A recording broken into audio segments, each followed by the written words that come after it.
Good afternoon, everyone, and welcome back to Oxygen for the Soul. This week's perasha is Perashat Vayishlah, and it is one of my favorite parshiot. It's very difficult to read this week's parasha and not talk or think a little bit about the anti-Semitism that's been going around over the last 3 to 4 weeks with Kanye West and others. The Chachamim tell us that whenever Jews would have something major to deal with when it comes to the government, or they were approaching someone of need in higher powers, they would always tell the leaders that were about to make this request to read this week's Perashat Vayishlach was read to find inspiration on how to deal with the goyim, with the Gentiles of the world. Find a beautiful way. We see that this week's Perashat begins with Vayishlach Yaakov Malachim. Yaakov ends up sending these angels, or actually these Malachim, these messengers, to Esav, his brother. This is a continuation of last week's Perashat, where Yaakov is sent away from his house because Yaakov had taken the blessings away from Esav. Esav threatened to kill Yaakov. Yaakov's mother tells him to go to my homeland, go to the land of Haran, which is somewhere in the north of Syria or the south of Turkey, depending on how you understand the borders. And he finds himself a wife, and he gets married again and again and again, and he doesn't come back with one wife, he comes back with 4 wives. He's lived there for 20 years with his father-in-law, Lavan, who was a massive trickster, someone who definitely tried taking advantage of Yaakov, but Yaakov outsmarted him. And now he is coming home, and he sends a messenger to his brother saying, listen, Im Lavan Garti, I lived with Lavan for 20 years, and now I'm coming home. We know that Yaakov prepares by doing 3 things. He does 3 things to prepare. Number 1, he sends messengers, he sends gifts to Esav, try to placate him. I'm going to do everything I can to show him, listen, I don't want a war, I don't want to fight, whatever happened a long time ago, accept these gifts as an act of forgiveness and kindness, let's move on, yallah. Okay? The second thing he does is he prepares for war. He divides up his family into 2 camps, in case one camp gets attacked, the other camp could go ahead and flee. He is ready to fight. And the last thing that he does is, anyone know? He prays tefillah. These are the 3-step process in how we go ahead and prepare in dealing with Esav and his descendants. Okay, you have now. There's an interesting, hidden, nuanced message in Yaakov's, message to Esav, and he says Im Lavan Garti. Right? He doesn't say Im Lavan Yashavti. He doesn't say that I sat with him. He says Garti. And, what does that mean, Garti? Garti means I live with him. But why that word specifically? There's so many other adjectives that we could use to describe Yaakov staying with, that looks really good, staying with Esav, started with Lavan, but he chooses specifically this word called Garti. Okay, now listen very carefully. This is I think this is a very important lesson. Yaakov is saying, I lived with him for 20 years, but I was a ger, I was a stranger. I never allowed myself to assimilate into Lavan's household, into his philosophy. I never allowed myself to become one with his ideas. I lived there as an outsider.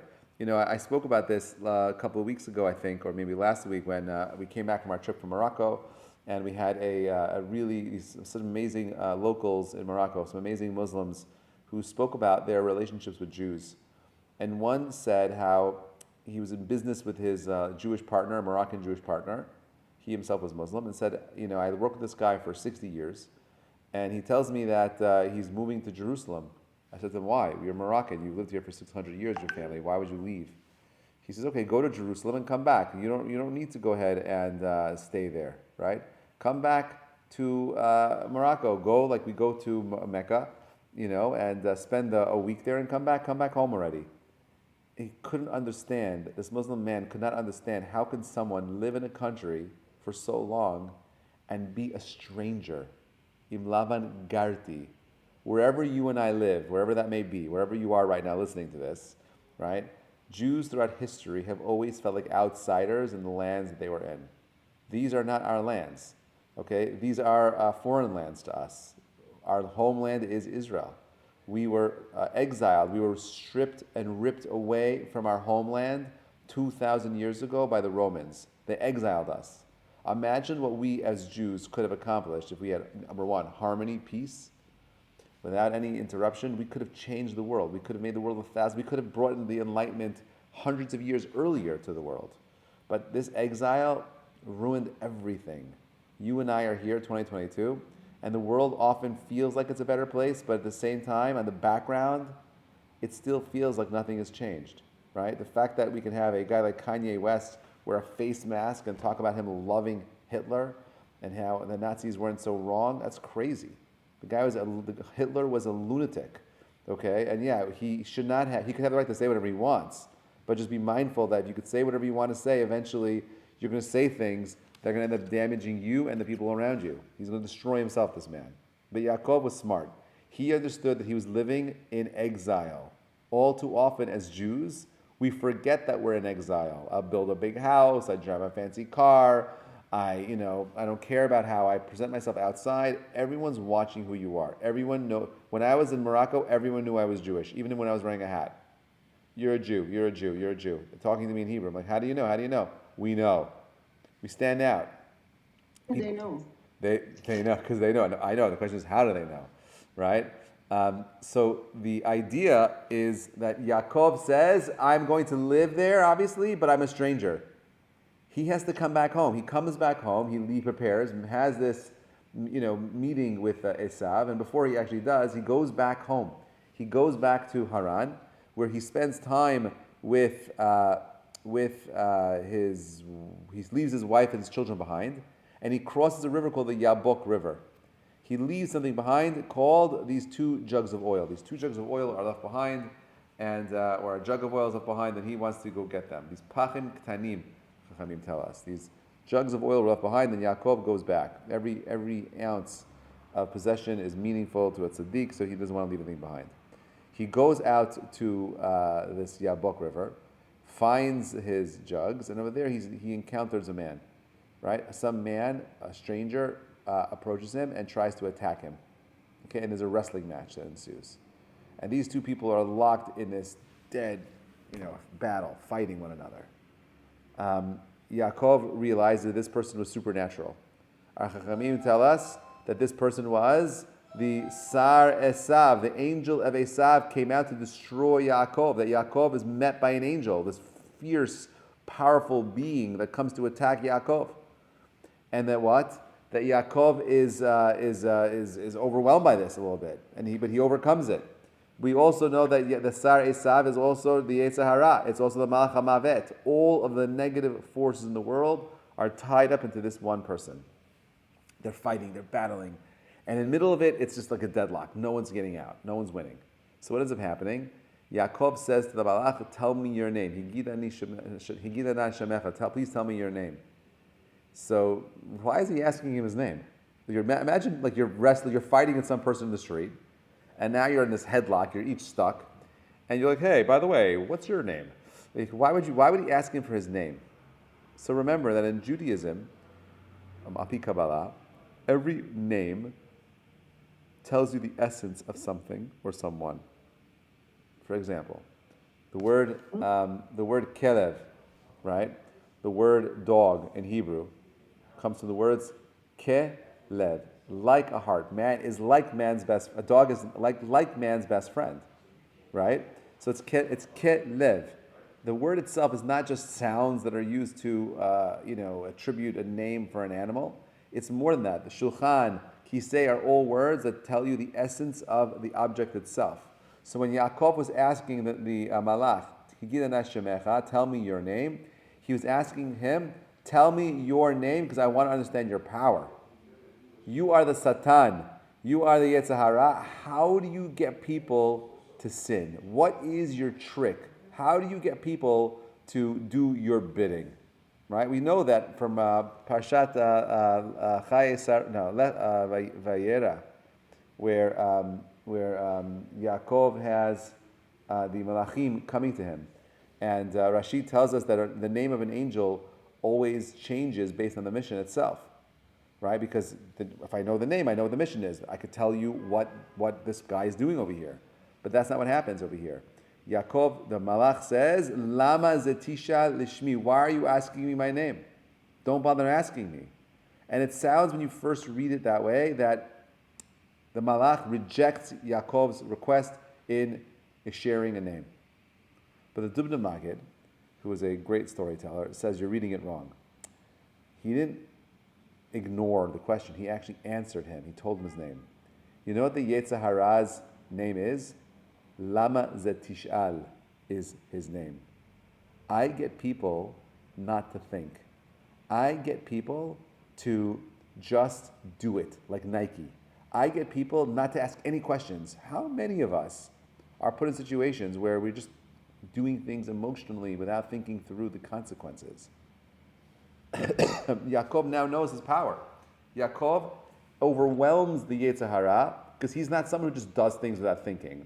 He's someone who's super cerebral, someone who's always thinking about what the right choice is, what the right decision is, how he can make a better difference in the world, how he can make better choices. Now, what's interesting about him is that he's made some hard choices over here. He made some very difficult choices over here. He ends up taking the blessings away from his brother. He ends up having to deal with leaving his parents. He has a wife that he marries the wrong one, then marries another one. He's got a father that's not happy. His whole life is filled with all sorts of complications. He's got a brother that wants to kill him, right? But this is the nature of life. I can't control what happens around me. I got to do me, right? And doing me means me being the best me that I can be, okay? The Yetzer Hara gets you by saying, Lama zetishal, don't ask any questions. Shemi, the power of the Yetzer Hara, the Malach HaMavet, is just live life. Don't think about it. You'll be okay. I really believe that so much of the challenge of where we are today with our communities is a reflection of these two ideas. Im lavan garti, lama zatishal. How many of us are not living like gerim in the lands that we're in? We live very comfortably. We live in a world where we do whatever we want. We don't care about the consequences, right? We don't prepare our children for the difficult conversations we need to have with them as far as preparing them for anti-Semitism and dealing with identity. How do you preserve identity? Where are we? Is this our homeland? I'm sure that every single person that was born, whether you were in Syria, in Lebanon, in Morocco, wherever it was, okay, your ancestors always understood that the land that they're in, they're very grateful for, they're appreciative of it, and they'll help in every way they can, but they are just visitors. That is the way Yaakov lives in Galut. Whenever he wants to come back and he leaves Galut, right? He leaves Haran, comes back into Canaan, to the land of Israel. What happens? He's attacked right away. And this is, we say, Maseh Avot Siman Labanim. Yaakov is out there, he's coming back home, right? And what happens? The land of Israel, boom, he's attacked right away. The Jews want to come back to the land of Israel. What happens? They're attacked. Boom, right away. Okay, how do we prepare for that? We prepare by recognizing that where we are right now, it's important to be grateful, but we are strangers in a strange land. This is not our homeland. No matter how great it is, this is a strange land to us. Next. The next thing is recognizing that we have a bias, that there's something called a Malach HaMavet Yetzer Hara, that there is an external force, an angel, okay, that comes in and wants you to be the best you that you can be. Right. The question is like this. The evil angel, the Malach HaMavet, the Yetzer Hara, okay, is it happy when you do a sin? Is it sad when you do a sin? Which one is it? So Happy. You might think, like Marie, that it's happy. But the truth is, he's not happy. He has no emotion, actually. He's just doing what he's told to do. Right? There's no emotions that he has. He's just doing exactly what he's set out to do. God says to him, I want you to create obstacles for human beings so they could express the truest parts of who they are. Think about it. What makes you great is when you connect to what we call your tzelem Elokim, your image of God. The way in which you're able to express that image of God is how? By making the best choices. All the Malach HaMavet does, the Yetzer Hara, all he does is test you so that you can go ahead and make the best possible choices. When you fail, You fail. No. But when you choose well and right, you grow and you become a better human being. That is what the Satan is doing over there. He's not coming to destroy you. He's coming to help challenge you, to build you. He is the um, he is the he is the source, the counterweight to your growth. That is what this Yetzer Hara is. That's what the Malach HaMavet is. That's who Esav was. Esav was a twin brother who was given every single gift you could possibly imagine. But it's only Yaakov, the one who was the smaller kid with less gifts, God-given gifts, God-given talents. He has to work harder than everyone else to become someone that's meaningful and great. Perashat is a very deep lesson into our unique battle with the world and the times that we're in. I encourage all of you to just read through it. Just read through it, simple, understand it. It's beautiful, it's deep, it's wonderful. I want to end this talk like this. In the same way that Yaakov had the blessing to overcome his foes and actually make it back to the land of Israel and settle down in Israel in peace, I give you a bracha that you recognize that you're in Galut. I want you to recognize that the Yetzer Hara's challenges, the Malach HaMavet, the Sar Esav are all there. They're not trying to kill you. They're trying to make you great. Stop thinking about the challenges you have as unfortunate curses by God. We don't believe God curses you. God loves you more than you could possibly imagine. He wants you to be successful in everything that you do. Okay? In the same way that Yaakov never questioned God, you don't question God. Everything that happens to us is a blessing. Right? May we recognize that all the challenges that we have in life are, in fact, blessings. That we are a stranger in a strange land, recognizing that we no longer want to live in a world where we're just doing it, where we're living like zombies. We want to live a life of actual choice. And in that place where we choose to be the best of us, you know what happens to anti-Semitism? It goes away. Because if we are actually sensitive, caring, loving, giving, understanding, patient, thoughtful, proactively working and being better human beings, no one can point bad fingers on us no matter what. We're reminded of our shortcomings as a way of hopefully propping ourselves up to become better, greater again. May you have that insight and that clarity. Shabbat Shalom, everybody. Thank you so much for listening.